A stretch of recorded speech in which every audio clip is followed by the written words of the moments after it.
As we all know AC corporation ওদের একটা কাজল launch করেছে যেটা নাকি তুমি যতই ঘষা মাজা করো একদমই নষ্ট হয় না। So hey everyone, welcome back to my another video. আমার হাতে এটা হচ্ছে রিসেন্টলি মোস্ট হাইপড ক্লাউডেড কাজল। অ্যাজ ইউজুয়াল আমি কাজলটা চোখে অ্যাপ্লাই করে একটা flat brush and black shadow দিয়ে স্মাচ করে নিয়েছি। কাজলটা আমি হাতে সোয়াচ করে ঘষা মাজা করার পর দেখলাম একদমই নষ্ট হয়নি।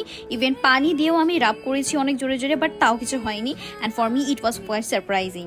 নাও লেটস সি চোখে অ্যাপ্লাই এর পর এটা কেমন রেজাল্ট দেয়। আমি কাজলটা অ্যাপ্লাই করেছিলাম বিকেল 5টায়, দেন একটু বাইরে ঘোরাঘুরি করতে যাই। অ্যান্ড এইটা হচ্ছে সন্ধ্যা 6:30টার ক্লিপ, যেখানে আমার কাজলটা একদমই কিছু হয়নি। অ্যান্ড এই দুইটা ক্লিপ হচ্ছে রাত 8টা থেকে 9টার মধ্যে। স্টিল তখনও আমার কাজল একদমই ছড়ায়নি।